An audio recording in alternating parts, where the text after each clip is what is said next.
ne ba be kirem ne de amam Ghana nso ene eye European Union EU eye kuo na kaka bomu a wo makwase nsantiase abua a ebe babua bambo ene ho nsem ne ho nkomodie ewo oman konkon Ghana mu eno nso ye ba be tum nkyene na ye de amam ensem no wei eka ho abusia mensin crutch dada edema de hia na omo adanse akro from ne dey odi nsem bia beto dwa abusia nsem ban a ye de mu nkyeremu ebremo sanso no mansuafo hwe ya de sua ho nsensem so ono nso de nsem bia beto dwa na wo kire sai court nhyehyeye anase court ruling na ode to no mo se omo a ya bo omu din so meya mansuafo ni nyina wo se ombe declare omo asset no Mosra court enya abotre sane ye beya obi a betimi enya abotre ye no watimi aba cheche japade ahodo a omo ewo sanso no mansuafo no nso ehwe ya kwantempon ho nsansam so de nsem ya betodwa no kire say ye hwe big push initiative na ye John Dramani Mahama de buy contract no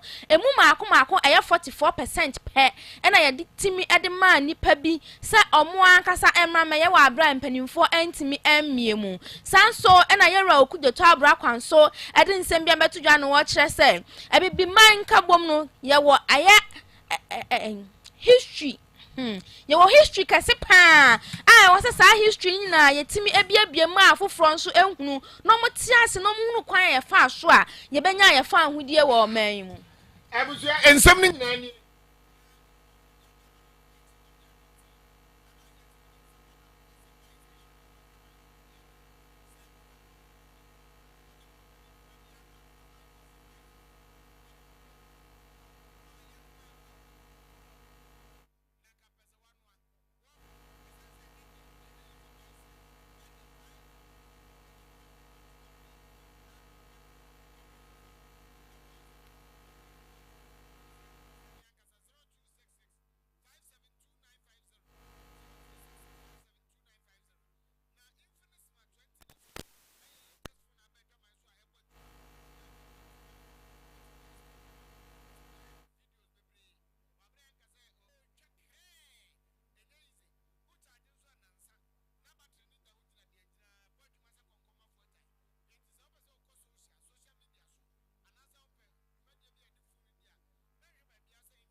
Asamoah Agyemang na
Today, we are taking it to a new level, further assigning a new security and defense partnership. This is the first kind of its kind in African country. And it matters because security in Europe and Africa is deeply, deeply interconnected. The new agreement allows us to work more closely in areas like counterterrorism, conflict prevention, cybersecurity. These are all areas that matter to our citizens, both in Europe but as well as here in Ghana. Today, we will also address the growing instability in the neighborhood. The EU supports Ghana's military in the northern part of the country and beyond. And we support West African countries like Ghana in the Gulf of Guinea to counter terrorism, strengthen border security, and enhance maritime security.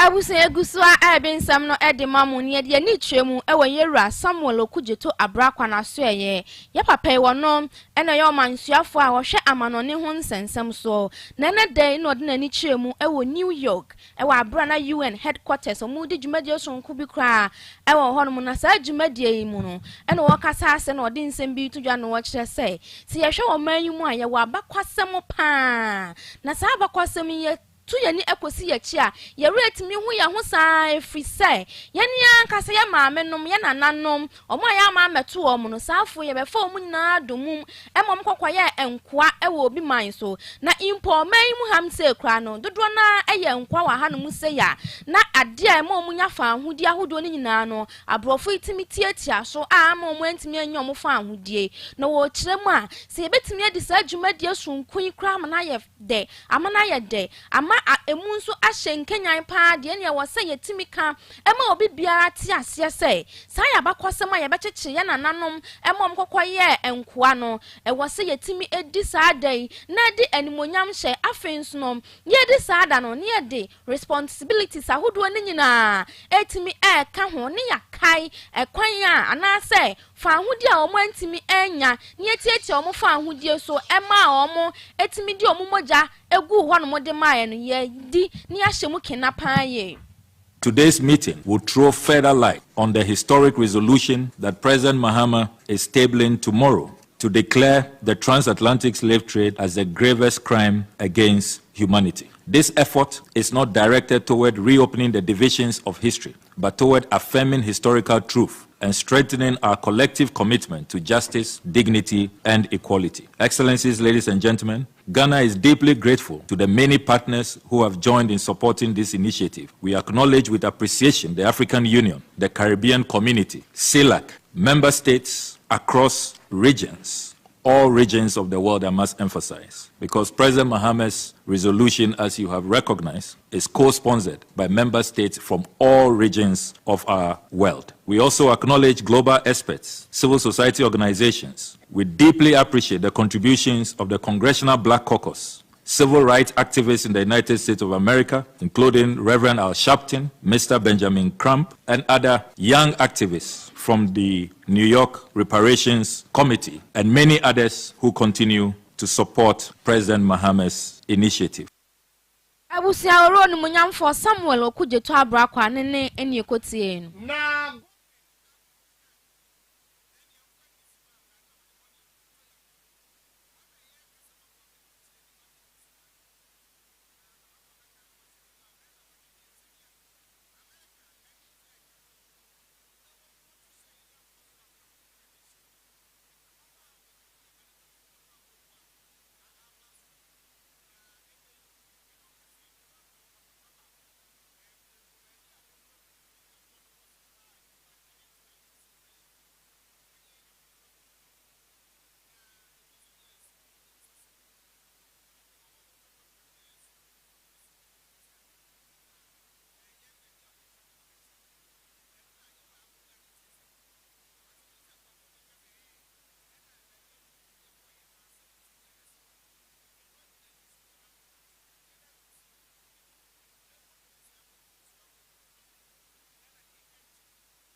So war with no plan. How do you determine say when winning and also winning? How do you determine say SSM Messiah and I say SSM Messiah? Because you didn't have a plan. I would they call war. One Castle Senate for cracker say Adia Wuye Yen Peneso SSO boy amani one boy amani. And the cost involved. The cost involved in this war. Any forces were ye kumomo on US side. Ene sisi akakra bekombia. Kakra ebekombia. Sanka enye abain papa ena aba. Anke ne Ghana ye ton petrol beye 20 cedis a gallon. Se abain papa ewo ho. Na se ni exchange rates. Na se ni currency no kuya. Can you imagine? Say na ye ton oil ene ewe dwaman so. Nanka ye exchange rate enam 17 cedis. Kra eye dada no. Sanke bia MPP na eteso ne. Anke bia exchange rate edu 20, edu 22. Because we saw it before. Abayin papa no ama exchange rate into no. We are not even feeling it the way we are supposed to feel it. Because me anka me to fuel 800 me tanka yema. Me to 1,000 nanwi ansana me fuel yema. Ne pacha se kakra kame.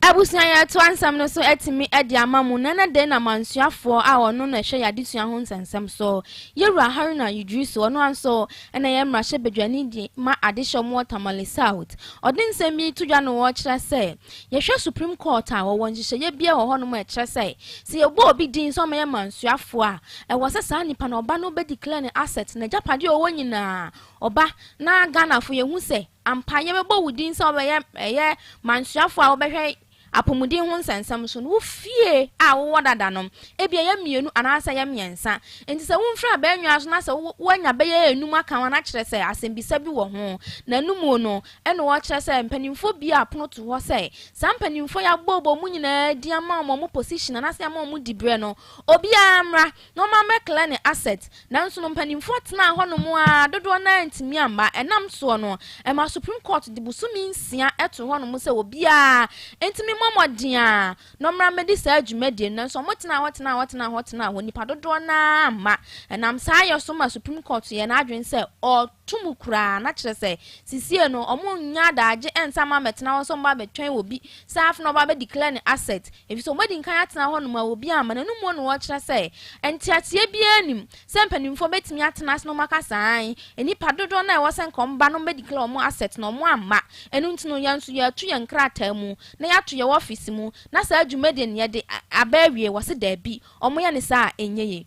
Ghana has given a ruling on matters relating to asset declaration. Ghana has given a ruling on matters relating to asset declaration rules for public officers, including members of parliament. And in that ruling, the Supreme Court says no grace period. When Parliament, Mr. Speaker, passed Act 550, it provided for a certain period for which assets are declared by public office holders. Mr. Speaker, Mr. Mensa Thompson of Asamoah is the one who went to question and asked for the exclusive jurisdiction of the Supreme Court in interpreting Article 286 of the 1992 Constitution and compared against Section 4 of the Public Officers Holders Declaration of Assets and Disqualification Act 1997, Act 550. And Mr. Speaker, that ruling must guide this House. Is that to suggest, Mr. Speaker, that the Parliament of Ghana is not sovereign? And therefore, in the exercise of our mandate in Article 93 of the Constitution, this Parliament is subject to the Constitution and subject to the judicial powers of the state. By striking out this 6-month period, Mr. Speaker, and why I raise it? Because when Parliament is passing legislation, we are guided. For instance, if it says you must declare assets before assumption of office, that is a ruling of the Supreme Court. And Mr. Speaker, I know that in constitutional jurisprudence, the Supreme Court must be responding to eliminating absurdity in legislation. But will this not yield another absurdity? For instance, if you are nominated as a minister. abusan yɛra har na yidrusu nene ene ekotie no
And so it's unfortunate that this keeps recurring, but I can confirm authoritatively that government is taking steps to solve the situation. The current situation, as has been painted by my colleague, is actually what it is. And I don't think anyone is denying the fact that we don't have enough beds, that our staff are overstretched, and this is nationwide. The WHO estimate that hospitals should have at least 2 to 5 beds per 1,000 of the population. Ghana is doing under 0.9 beds per 1,000 population. So structurally, we have a challenge. Functionally, we also have a challenge. I remember very well at the time when the previous government bought these ambulances for the constituents, I made a comment that our ambulances are going to be driving blind. And people were asking me why. And it is true as of today. They drive blind because an ambulance will pick up a patient and do not have a direct location where they are sending the patient to. So they come to a smaller hospital, you've asked them to send a patient to another hospital, and they're asking you, the doctor at that hospital, to try and to tell them where they can send the patient to, or give them assurance that Kolebu 37 or some Konfanochi is willing to receive the patient before they will move. Something you are not capable of doing, because if you could do that, then you could have used your normal hospital ambulance. And as happened in the unfortunate demise of Mr. Emisa, when they picked up the patient from the accident scene, you see they were roaming from hospital to hospital. That means they are moving blind. They are unable to tell ahead where that patient can be received. So the good news is that the Minister of Health acknowledges these challenges. Right from his swearing in, he has been on this, and I have his authority.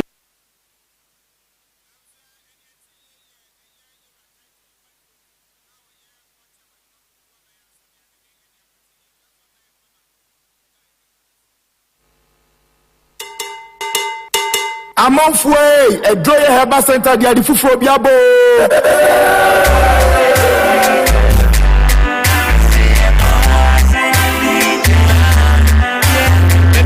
Edoye Herbal Center Agyemang a odi oboasi bitters eba ye man say amanfo ho yare emomubu atopa 5,000 no.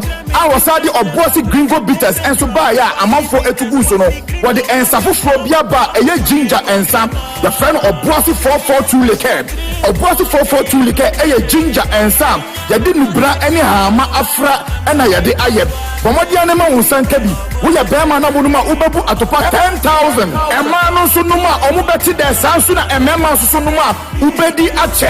Bomodi anema wonsanka oboasi bitters for ginger nibi. Eye oboasi 442 liquor. Eye ginger ensa yade enubra ene hama afra ne yaye. Bomodi anema wonsanka bi. Onumu a ebe ye ho adwuma yie. Omu a wonsisi eye wo ya. Wo menstrual pains. Bema edwa nyumu a wontimi ne yere enna. Bomodi anema wonsanka oboasi 442 Obosi 442 eya Obosi bitters for ginger wo mo de aba any drinking sport bia etwe ho ahia ewo Omagana mu Obosi 442 ginger Obosi 442 liquor numbi nebu atopa 10,000 ensen enyama penfo enyama ema oma omanufo enyama emofranso a oni fiedu nwodwe.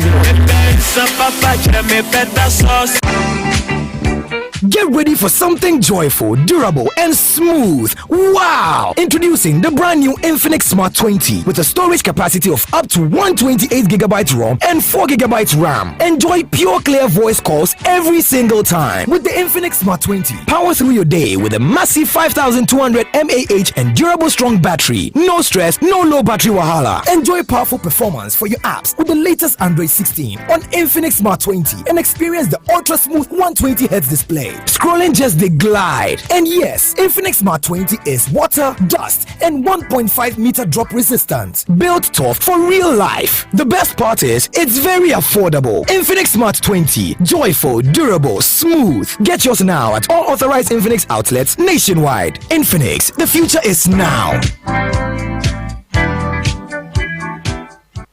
Yes, Kofi. Hey, Kuya. Obasima wakwabo.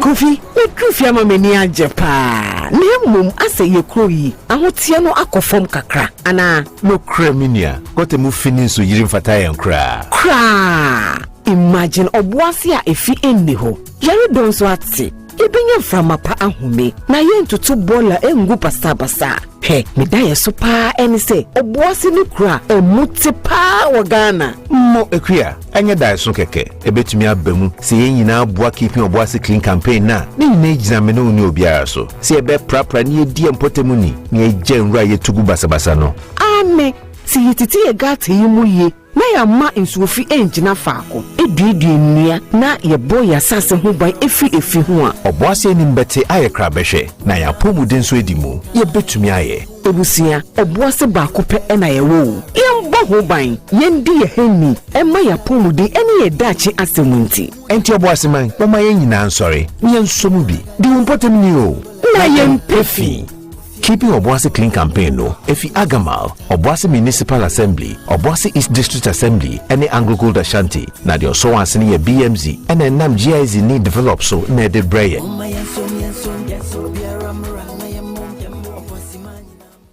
More energy drink. It dey give you them.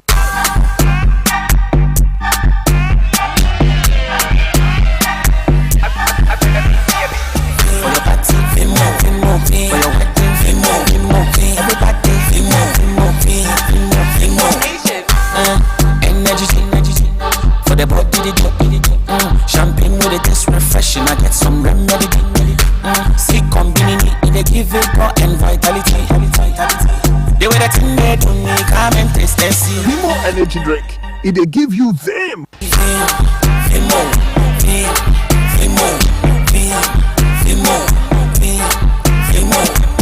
your party, for your wedding, everybody, More energy drink. It dey give you them. This advert is FDA approved.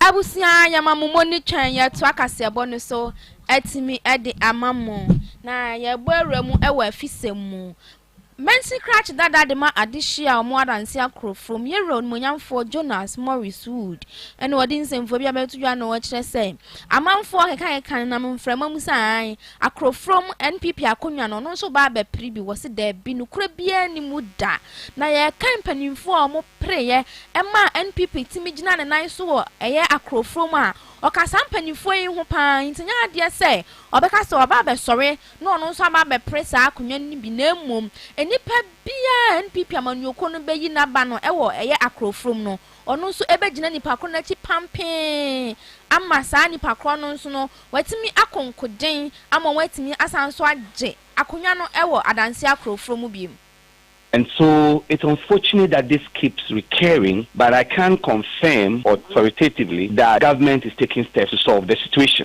The current situation, as has been painted by my colleague, is actually what it is. And I don't think anyone is denying the fact that we don't have enough beds, that our staff are overstretched, and this is nationwide. The WHO estimate that hospitals should have at least 2 to 5 beds per 1,000 of the population. Ghana is doing under 0.9 beds per 1,000 population. So structurally, we have a challenge. Functionally, we also have a challenge. I remember very well at the time when the previous government bought these ambulances.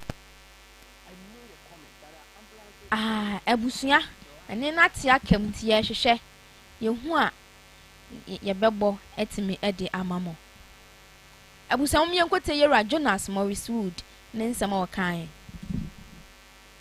Me babwa ama se say ye opposition e wo say timama party ni mujo wo akofo constituency ye timiti ye seat enti ye beta akiri na ye dia ho oden ye resources dey obia no ye dey support no dey build party no e wo form se position na me pa ba o me we ni a which is likely possible say we we no position bia me pe bia no nka betimi aka adi nka say me ma ba dede e ba form ha ye beboa because me you can't executive say all constituency ni na me ni pa match party no pa from say creative constituency in 2004 me secretary from 2018 BDC me na me jabe BDC ya ntumi amfiri so because less than 5 times ni am winning nti grounds pa me ka say me call less na metimi atibi but me hwe na ma brother party no o form na boa ama from constituency party no aya kono o constituency Abusanya Jonas Morris Wood nene eni ekotie no na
Enyoma bebre na you dealing in the manufacture biscuits.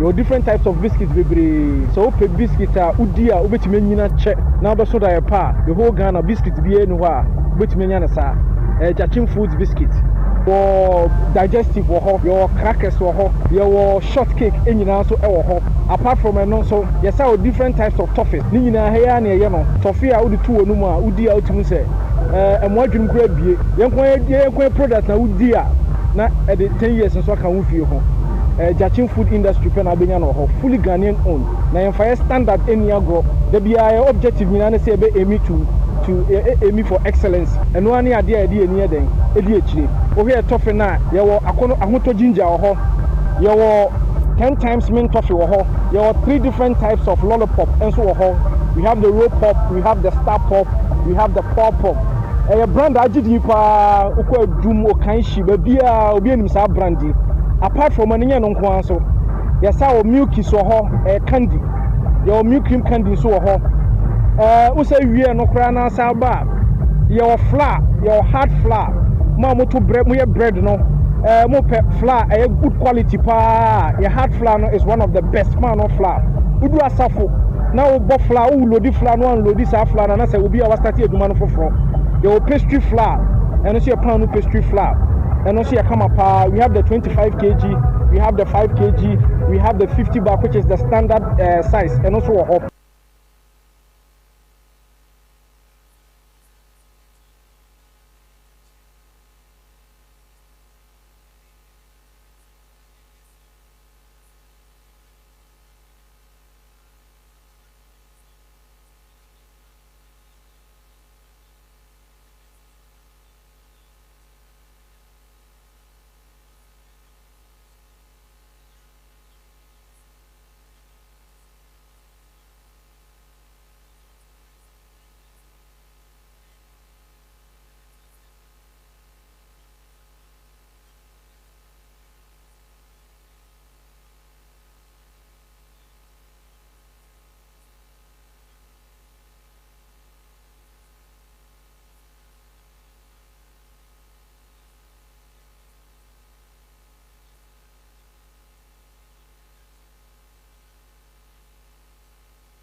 ama Asamoah Agyemang de eye nkai bono to aso et media mamu nansa na no ene eyadofo mienu bi birthday ene eye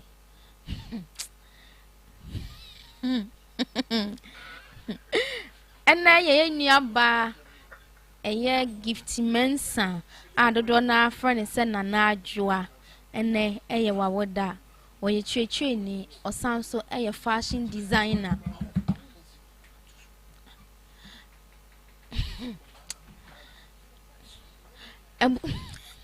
huge akọrọ de Mr. James ya mefa na nkwada ka ebu no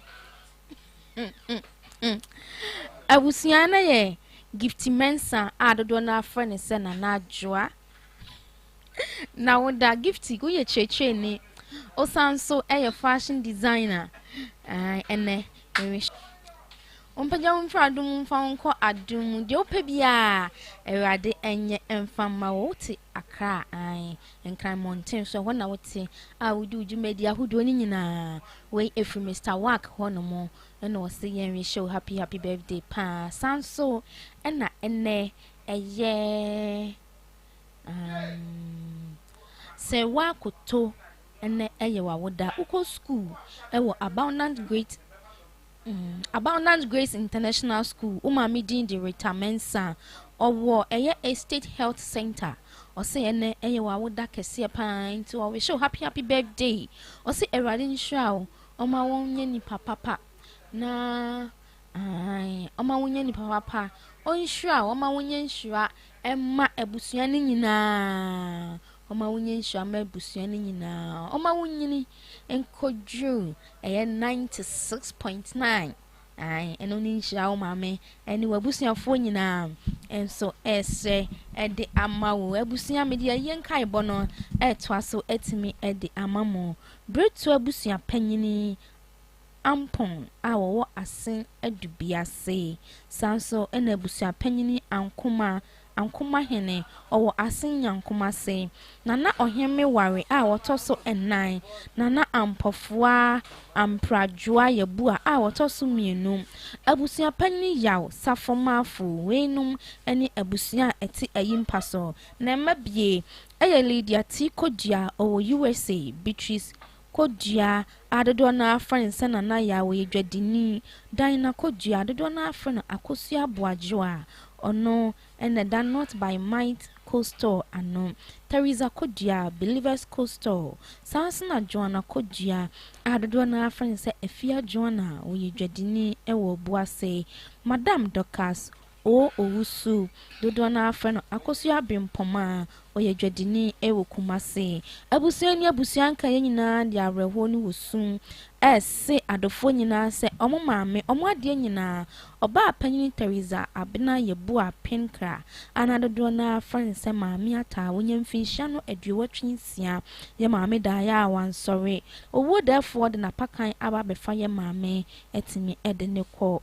na sei na ye maame ye ho nhyehyeye eti abusua trema wode ne betom pem march busumi ni da etoso aduonu watwe ye memrenda wade ne betom pemu ewo Pinker House eben school park na ahomache no 9 edekosi anopa no wotwe na adofo aba besu ejamye maame ani achi ni akugya ye maame kwan kra no wetwemu a march busumi ni da etoso aduonu watwe no ewo asen insuta school park ne so honom a ehonom ene ebeye ewofusum etimidi ama ye maame anopa no wotwe dekosi anopa no ndu ofri honom a ode maame emu no ebeko asen insuta emusieye ni akope maame krabria ewo honom na yakope maame krabia wie no ewia dumienu pepe ni nyina ye de ani akyeremu ewo asen insuta park ne so no mo ai di fa ewia dumienu ede kosi anwumre no num ni anom ye maame echi sikasa ni kwasiara so ye match busumi ni da taso aduonu enkono no ye nyina ye de ani bekyeremu ewo the Church of Spirit Movement SM na ye de na asiasom no etimi akwakohyehyɛ so ewo honom ye firi honom a ewia dumienu pepe de kosi nwumre no nsia ye besan so ba betena se ewo asen insuta school park ne so honom a nya benum ye maame achi sika se twato kra nti abusua sere se obi biara mrai na yenkonko jam ye maame yenko